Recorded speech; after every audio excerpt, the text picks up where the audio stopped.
Estados Unidos pressionam Canadá para acabar com o protesto de caminhoneiros anti-vacina. Os protestos iniciados por caminhoneiros contra a obrigatoriedade de vacina contra a Covid-19 no Canadá, conhecidos como Comboios da Liberdade, transbordaram para outros países, gerando consequências econômicas e levaram o governo dos Estados Unidos a pressionar o vizinho por medidas mais duras.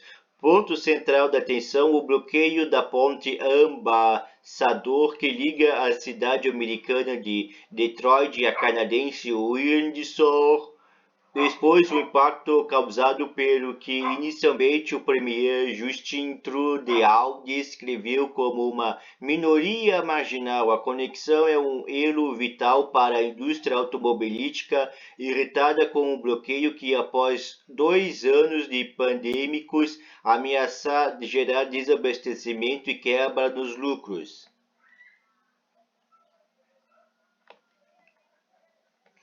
Washington instou as autoridades canadenses a usarem os poderes federais para apaziguar a situação e encerrar os bloqueios, segundo informações da mídia americana. Os Estados Unidos ofereceram ainda ajuda dos Departamentos de Segurança Interna e Transporte, caso necessário, mas sem detalhar como seria a cooperação bilateral. A pressão também veio por parte da governadora de Michigan, a democrata Gretchen Whitmer, que pediu às autoridades tomem todas as medidas necessárias para aliviar o bloqueio econômico. A situação está atingindo a renda das famílias e as linhas de produção. Isso é inaceitável, afirmou em comunicado. Em resposta, o prefeito de Windsor, na província de Ontário, Darren Dworkin, disse que a administração, junto à indústria automobilística local, busca conseguir na justiça uma liminar que obrigue a saída dos manifestantes, mas sinalizou que é apenas um passo e que retirar os caminhoneiros à força não é uma possibilidade descartada.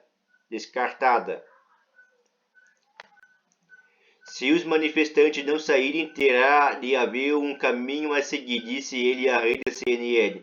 Se ficar removê-lo fisicamente, então removeremos e estaremos preparados para fazer isso. O bloqueio tem custado 400 milhões de dólares ou 2 bilhões de reais em bens comerciais e alimentos todos os dias, segundo o cálculo divulgado pela prefeita Dworkin, que reforçou tratar-se de uma crise nacional e não local. A justiça poderá avaliar e liminar ainda nesta sexta-feira, dia 11. Enquanto isso, o autodenominado Comboio da Liberdade respinga em outras regiões espelhada pelos caminhoneiros.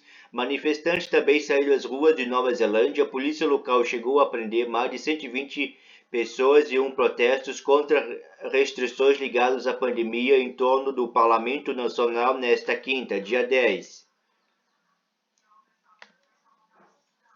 O confronto com a polícia escalou a adesão ao movimento, que no país foi apelidado de Acampamento da Liberdade. 250, o número de manifestantes cresceu para mais de 1.500 da noite de quinta, manhã de sexta no Brasil, segundo contagem da agência de notícias AFP.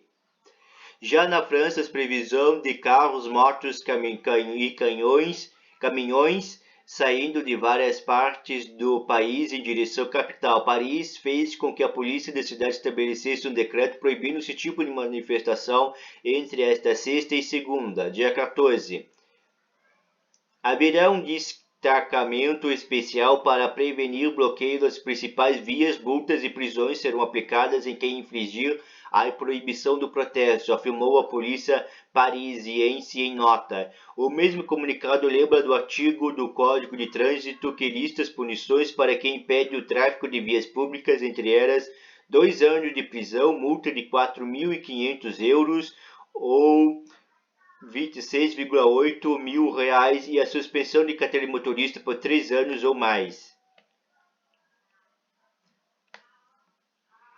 Se as pessoas querem se manifestar do jeito mal, elas podem, disse o ministro do Interior, Gerald Darmanin, e a uma emissora francesa. Se elas quiserem bloquear o trânsito, nós vamos intervir. Um grupo entre dezenas de cerca de 350 mil pessoas do Facebook chamado Li Convoy de la Liberté, tradução literal do nome dados a protestos,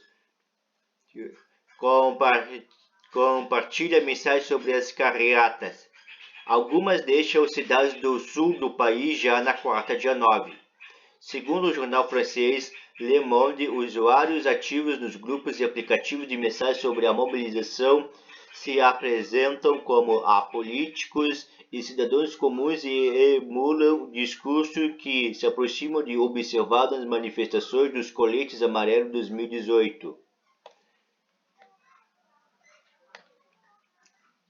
A ideia do comboio francês é seguir Paris até a vizinha Bélgica, mais especificamente a capital Bruxelas, que também é o centro administrativo da União Europeia. O prefeito Philippe Closet diz que os manifestantes serão bloqueados porque não houve pedido de permissão para a entrada do comboio na cidade.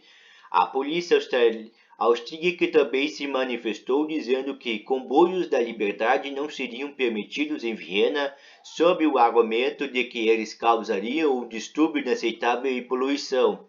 No Canadá, a estratégia teve a origem a partir da manifestação de caminhoneiros que são contra a obrigatoriedade de passaporte vacinal para atravessar a fronteira com os Estados Unidos.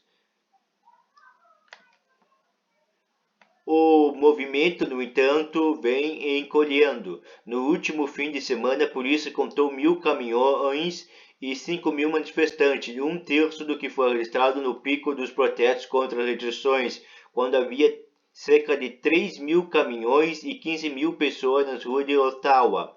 De acordo com a agência AFP, na terça, 8 havia entre 400 e 500 caminhões bloqueando o centro da cidade. O Canadá destina 75% de suas exportações para os Estados Unidos e os caminhões desempenharam um papel crucial no transporte entre os dois países, o que mostra a dimensão econômica do bloqueio.